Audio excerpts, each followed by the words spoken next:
Last time on the Bible, we finished off the Torah/Pentateuch, and it was everything, how it all began, how it all continued, how the Hebrews did this and that, and how the law was laid out. But we have now finished that, and so we move on to the historical books. But remember that this is a secular, left-leaning, progressive reading of the Bible, and it is from the King James Version. So, get ready for the first book, which is the Book of Joshua, chapter 1. And we start off with God telling Joshua that Moses is dead, and that it's time for him to take his people across the Jordan and into the Promised Land. And basically, it's time to wreck shit up because he's got to kill everyone that stands in his way. And then Joshua goes and chats to the people and tells them to get ready for some war. It's time to kill some people. And all the Hebrews stand with him as their leader. Chapter 2. Joshua sends out some spies and they end up hiding out at the house of a harlot named Rahab.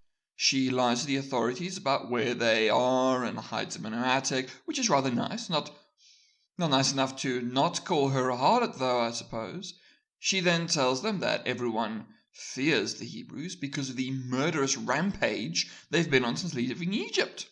And she makes a deal that her family will be spared. So it's nice that she only thinks her family and doesn't maybe try and find others willing to surrender. But hey, gotta watch out for your own. Chapter 3. This chapter is just them getting the Ark of the Covenant and getting ready to cross the Jordan. And it appears that when you walk into the water with the Ark, well, the water kind of dries up and everyone can walk across. It's like a less impressive version of the parting of the Red Sea. This is the temporary drying of the Jordan River. Nothing quite as great as recycling your miracles. Chapter 4. It's time to cross the Jordan at last. And God has Joshua tell them all to bring some old stones along as reminders of this wonderful miracle of his. Delightful. Chapter 5. Well, the news of this miracle sure does travel fast because pretty much everyone shit themselves about it. Their enemies, that is. It's kind of scary when one of your enemies literally has a god on their side. Anyway, all the people who left Egypt 40 years ago were circumcised, as they should have been, but the ones who had been born in the wilderness, well, they weren't. So it's time to cut some foreskin. Woo! And while recovering, they eat the last of the manna. No more manna. They're in the Promised Land now, after all. And then randomly, the commander of the army of the Lord rocks up, who's maybe an angel, and Joshua obviously falls on his face in reverence. Chapter 6. It's time for the destruction of Jericho. This is an iconic scene from the Bible. God orders Joshua to have the priests march around the city and blow on their trumpets, and in 7 days the walls of Jericho fall. So, now Joshua and his peeps can run in and massacre a city, and I mean a proper massacre. They kill men, women, children, the elderly, and the animals. A full-on bloodbath. But of course, there was that harlot who made a deal with the Hebrews, so she and her family were spared. But their city was burned to the ground once the massacre was done. Yay? Chapter 7. The Hebrews tried to fight the people of Ai and lost. Why? Well, a Hebrew decided to steal some things that he wasn't supposed to take, and so God punished everyone. Because of course. And the person who stole all his possessions taken and his family stoned and burned to death. A benevolent deity indeed. Chapter 8. Now the single thief has been dealt with. It's time to return to Ai, and they ambush the city until every enemy rushes out in pursuit, and then, while the soldiers are out of the city, the Hebrews burn it down, so the enemy has nowhere to go and gets cut down by the Hebrews. They also hung the king of Ai from a tree till dawn. So far, this appears to be the war chapter of this holy book. And with all that over, Joshua took some time off to make a nice old altar to God, which is lovely. Chapter 9. So, all the other nations, which are getting pretty scared about this whole Hebrew situation, are starting to amass themselves. But one group decides to try and kind of join the Hebrews. I'm guessing the plan was to infiltrate and to not get killed, but this doesn't end well, and Joshua pretty much makes them slaves. Whoops. But now they're allied and kind of enslaved. Fun. Chapter 10. A couple of the enemies of Israel got a bit worried that Gibeon, the city that allied itself with Israel, and so they decided to attack. But the people of Gibeon just went and asked Joshua for some help. So the Hebrews crushed these other nations, and God even sent down some meteors from the heavens to further crush them. A little bit unfair, but whatever. Then they went and hung the kings of these enemy nations, one of which was the king of Jerusalem. And seeing as Jerusalem is kind of a holy city nowadays, I think we have some spoilers about who's going to end up taking that city. And then it literally just lists one place after another that the Hebrews conquered. Chapter 11. It's time for more enemies of Israel to gather together and try to beat the Hebrews. But, God's on their side, so of course, just beat them all. Chapter 12. This chapter is literally just a summary of who all Moses and Joshua have conquered. Thanks for the recap, Bible writers. Chapter 13. Joshua is starting to get old by now, but God still has more places for the Hebrews to conquer. And he just kind of, lists them, like who got them. Anyway, chapter 14. Don't worry, there's still more land to be explained and divided up, just more names that don't really matter, Chapter 15. It's now time for the name of a land that does kind of matter, though, Judah. And it just, explains the borders of this land. Nice geopolitical information that doesn't really hold anymore. But hey, once you steal land from those you've murdered, you have to distribute it. So, Chapter 16. More land discussions, in case you weren't bored of them by now. Basically, every tribe is now receiving the inheritance God had promised before God, had their ancestors enslaved for generations. Chapter 17.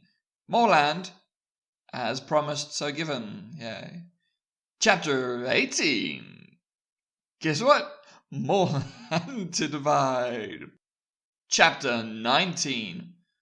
Now there's something new. Psych, no, it's just more land being given to this tribe and that tribe. Don't know why they couldn't just have one long chapter saying where everyone is going, but whatever.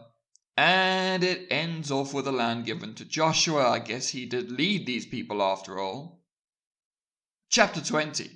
It now talks about the cities of refuge, but we kind of already learned about these in the last two books of the Bible, in both Numbers and Deuteronomy. So we should know what those are by now, or at least hopefully.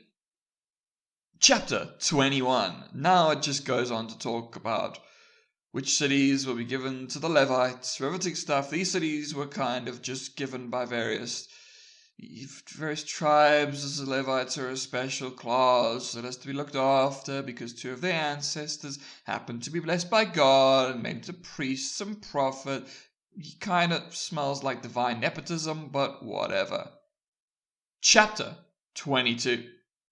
So, those people who said they wanted to settle elsewhere, we mentioned them in Deuteronomy. Well, now that they've upheld their promise to help the Hebrews take their promised land, Joshua now excuses them and allows them to return to their new home. Afterwards, they go and build a nice altar by the Jordan, and they do a nice little gathering there. How nice. Chapter 23. It's time for Joshua, who is an old man by now, to give his farewell, and he reminds them to never cross God or else. He does also say that if you follow God, he'll help murder your enemies. That's pretty nice. Chapter 24. Joshua brings everyone to Shechem and recaps what all happened with Abraham and later Moses and such, all the murder God did for them, because he's a real nice guy. And he tells them all, once again, to remember their Lord and to remember all the good things he did for them. Don't go back to the old gods. No naughty other gods, no. And Joshua also says, he is a jealous God. He will not forgive your transgressions nor your sins. If you forsake the Lord and serve foreign gods, then he will turn and do you harm and consume you after he has done you good. Chapter 24, verses 19 to 20. So, fun, I guess. So always follow the Lord. Then Joshua and Eleazar, who was a son of Aaron, went and died and got buried. The end. And that was the book of Joshua. But do not fear, for we shall immediately move into the next book, which is the Book of Judges. Chapter 1. So, Joshua's dead now, and so the Hebrews need to figure out what the hell to do next. And God tells Judah to go on up and kill some Canaanites. So they do some murdering, which is always a good time. As we know, they even took over Jerusalem, so well done them. But it also throws around a lot of names, and lots of the city gets conquered and others place, blah, blah. Just lots of taking over places, that's about it. Then things start going bad, and a bunch of these conquest attempts just don't work. Oh no, poor little murderers! Chapter 2. So an angel comes down and tells them that they haven't been obedient, which sucks for these people. And then, and stay with me here, it goes back to before Joshua died, just so that it can repeat that Joshua has died and been buried. So that's, I don't know, good, but who knows anymore? And as soon as their fearless leader is dead, they make alliances that God no like, and so start praying to other gods and such, and so they start losing their wars. But God wants to test them, even though they've betrayed their God, and so he sends so-called judges to help them, which are not what we'd usually consider a judge, but more like a military leader. Chapter 3. And now just it just goes into how the judges start doing their stuff. These people are great warriors who help the Hebrews get back in God's good book. Othniel helps conquer a land. Ehud does a full-on Assassin's Creed and sneaks into an enemy king's place and slices him up before his servants can come to attend to him. And lastly, for this chapter, Shamgar killed 600 enemies of the Hebrews. So we're done with nice guy God and getting into the really bloody stuff. Great for this book of morality. Chapter 4. But after that Ehud guy died, the Hebrews strayed again, and so God let them be violently oppressed for a further 20 years, I guess punishment? Who knows with this guy? Eventually a woman named Deborah helps lead some of the Hebrews against this enemy named Sisera, and they beat him. And then just a flurry of names that are used and then thrown aside, including the death of an enemy named Heber, who gets a tent peg driven through his temple by his wife. And eventually, these newly invigorated Hebrews manage to beat the king who had oppressed them. But before I go further, who wants to bet that the Hebrews once again fail in their service to God and that a new judge has to come along and help them? Let's see. Chapter 5. Okay, so I was wrong here because it's just a song about Deborah and Barak. But what about in chapter 6? Well, they did evil in the Lord's eyes. So he lets them get oppressed by the Midians for 7 years, and then, well, you'll never guess, an angel answers the cries of the Hebrews and they find a new judge, Gideon. Well, Gideon goes and pulls down the altar of Baal, that was nearby, and so the worshippers of Baal come to kill him. But he gathered his people together, and then, then he put some fleece on the ground, and if it was dry the next day, then it meant God was on their side. But what do you know? It was wet from the dew. So he got rid of the evidence, apologized, and asked God again if he could bless them. And, well, this time God decided to bless them, and the fleece was dry come morning. Chapter 7. So, time for God to show some power. Gideon gathered too many Hebrew soldiers, so if they won, they would assume it was by their own power. So, he had all the ones who were afraid leave, and that was most of them, but there were still too many. So, as a second test, he had them all drink from a stream, and all the people who lapped all the people who lapped at the water like a dog would fight with Gideon. Yep, that's how he decided. So, that was only 300 people, and so he used 300 to take down all their enemies. There's also a brief section before that when they spied on some of their enemies, talking about a dream that bode well for the Hebrews, not for them, and so that made sure Gideon was ready for some murder. Chapter 8. So, this is just Gideon chasing them down and then eventually getting rewarded for all his murder. And he had 70 kids because he had loads of wives, and he made himself a nice ephod. But as soon as he died, the Hebrews went back to Baal because they don't learn, I suppose. Chapter 9.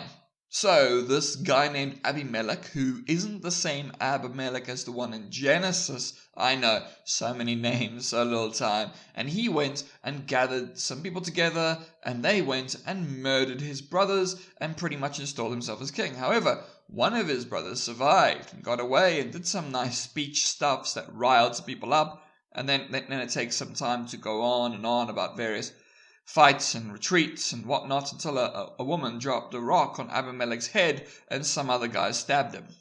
So no more of him. We're cycling through people real quick, ain't we? Chapter 10. And then it very quickly goes through two people, Tola and Jer, and they judge Israel for a few decades, and then they died, and then you wouldn't guess what happens because the Hebrews fell from the way of the Lord once again. But this seems to be resolved quite quickly, and they now have a new group of people to fight. Again. Chapter 11. So there's this new guy, again, and his name is Jephthah. He was expelled from his dad's home because he was a bastard, I guess. But then they begged him to come back because Israel had enemies, and well, you're useful now. He is made their leader, and he first tries a bit of diplomacy with Israel's enemy of the week, but then it was time for war. So he murdered them all, and then he was their leader. Yay! And then it's kind of vague, but his daughter comes out to meet him, and she goes away for 2 months to bewail her virginity. And then it doesn't really say what happens to her. Does he have sex with her? Does he give her away for marriage to someone else? Does he kill her? Who knows? But her whole bewailing her virginity thing apparently then becomes a tradition. So that's nice. Chapter 12. Okay, so it's time for something great. So the people of Ephraim went to Jephthah and asked why he didn't call them when he needed to fight off the last bad guys. And then they just say they're going to burn his house down now. How dare you not let us help? We're going to kill you ourselves now. Anyway, this led to a fight, and of course Jephthah won. He then eventually died. Then it just lists Ibzan, Elon, and Abdon, and all of them judged Israel for various numbers of years. Chapter 13. Okay, folks, it's time for the only famous character from Judges to make an appearance. Because this chapter is about the birth of Samson.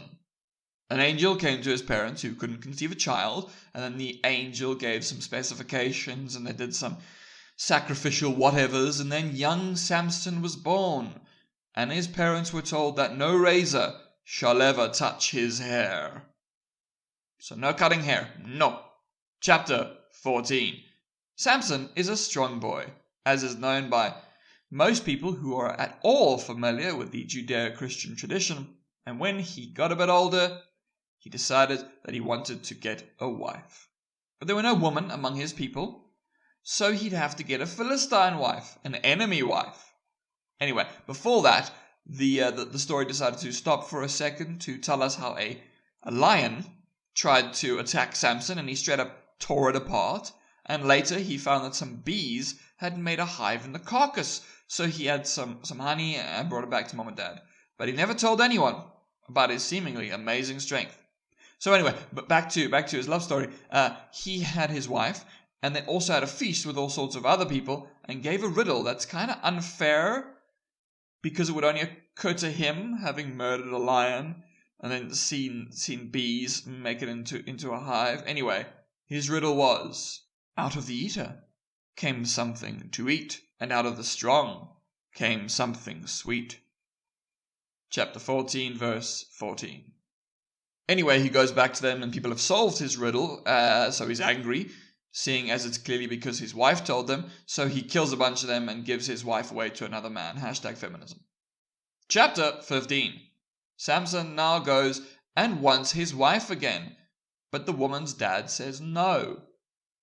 So Samson gets a bunch of foxes, ties their tails together, and seemingly sets them on fire. Nothing quite like blatant animal abuse. So they burn down a bunch of stuff, and the Philistines are clearly angry, and so they tell some of the Hebrews to arrest Samson. He tells them that they can bring him to the Philistines as a prisoner, but that's just so he could be brought right to them, grab a donkey's jawbone, and kill 1,000 men on his own. Not bad, not bad. Chapter 16. Time for the most famous part of the story of Samson, and that's Delilah. So, Samson met this so-called harlot named Delilah, and the Philistines came to her and asked her to figure out what made him so damn strong, and if she figured it out, she'd get paid. So, she tried to get him, to tell the truth. He said that if he's tied up with fresh bowstrings, but that's a lie. Then he says that binding him in rope will do it, also a lie. And then said to do up his hair all nice, all lies. She eventually gets him to admit that it's all about the hair, and she lulls him to sleep and cuts off his hair, and then she starts tormenting him. The Philistines come, cut out his eyes, and drag him off. He's then made to perform for them. And as he's holding onto the pillars that support the building, he asks God to give him his strength one last time, and he collapses the building and kills everyone there, himself included. It also says that he killed more with his death than he did in life, so that must be lovely for him. Chapter 17. It's now time for our boy Micah. He got some silver from his mom and made an idol, and then even managed to convince a Levite to become a priest for him. So he's doing pretty well for himself. Chapter 18. That one Levite ended up leaving Micah's place and taking the idol with him. And those people he went with, who were from the tribe of Dan, decided to settle elsewhere with their new priest and idol. Good times. Chapter 19. This chapter is also about a Levite, but it's unclear if it's the same Levite from before. He takes a concubine and stuff happens, inconsequential things as per usual. It pretty much feels like the Book of Judges has already ended and we're now just waffling along until the book ends and we can move on with our lives. But, okay. So while the Book of Judges may effectively be over, we still have time for some bad stuff. This guy has a house, and some people came banging on the door and wanted to have sex with his guest, but he said no and instead sent a concubine out in his guest's place. You might recognize this plot line from back in Genesis when people surrounded the house of people who were hiding angels, but this story goes a bit differently. He throws the concubine out and then the men abused her all night until morning. Chapter 19, verse 25. So, he just let that happen to an innocent woman. But it's not done yet. After that, because they kinda killed her after all that sexual abuse, and so he then proceeds to cut her up into 12 pieces, and he scatters her body parts throughout the land. It does appear that this isn't condoned, but it's still very clearly depicted and isn't exactly criticized. So I guess if you're a woman in biblical times, you could just wind up raped and then dismembered. Not a great time to be alive. Chapter 20. They gather together the tribes and discuss the whole dismembering and sexual assault thing, and the whole point of sending those 12 pieces around was to show the 12 tribes that they had committed evil. Definitely an assertive way of saying that. So the tribe of Benjamin apparently didn't like this, and there was a war, and obviously the other Hebrews won, because of course they did. God was with them after all. Chapter 21, now for the final chapter of Judges, yay. And it's just about sorting out what to do with the tribe of Benjamin, seeing as it was kind of one of the big tribes, right? Anyway, it ends with the Benjamites stealing women to rebuild their population, because this book is, if nothing else, a clear work on women's rights. I'm sorry, but how can any woman who has actually read this book seriously believe it's in their best interest? It is inherently hostile to you, to your very existence. So, that was Judges. We still have one final book, but it's a very short one, so do not fear, and that is the Book of Ruth. Okay, but a quick aside, this book is set during the time of Judges, just so we know when it's set. Continue. Chapter 1. Alright, so this book starts out with a couple of people, but most of them aren't important. There's Naomi, who had a husband and 2 sons, and those sons married 2 women, Orpah and Ruth. Then her husband and her sons died, so she tells her daughters-in-law to go find new husbands, and Orpah goes off to do that, but Ruth stays with Naomi. The 2 of them go together to Bethlehem. Chapter 2. They go to a place that has some relatives of Naomi's husband, and Ruth catches the eye of Boaz, who seems pretty into her, even though she's a foreigner. Apparently, he's heard of her and how she stuck by her mother-in-law, even though she didn't need to, so that's nice of her. Anyway, she is allowed to harvest from his field without being reproached, and that's nice, of him. And Naomi certainly seems to think so too. Such a nice, lovely young man. Chapter 3. It's time for a party. Ruth is instructed to go to Boaz at this party, but to only go to him after he's eaten and to basically lie at his feet. And he says that he'll help her out. And in the morning, she goes back to her mom-in-law with a shawl on to make sure her identity isn't known. And she also brings back a bunch of barley, because he gave her some, so it's nice. Chapter 4. So Boaz buys up the property that had been Naomi's husband's, and also takes Ruth as his wife, which I guess are all good things back in Bible times. Anyway, the 2 of them had a kid, and Naomi was very happy that her daughter-in-law stuck around. And the kid's name was Obed, who would eventually be the father of Jesse. And who would Jesse be the father of? David. As in David and Goliath. That David. So, that is it for now. David will only come in the next set of books, which are the books of Samuel. I know, exciting stuff. But for now, continue on as you would. And remember, stay moral.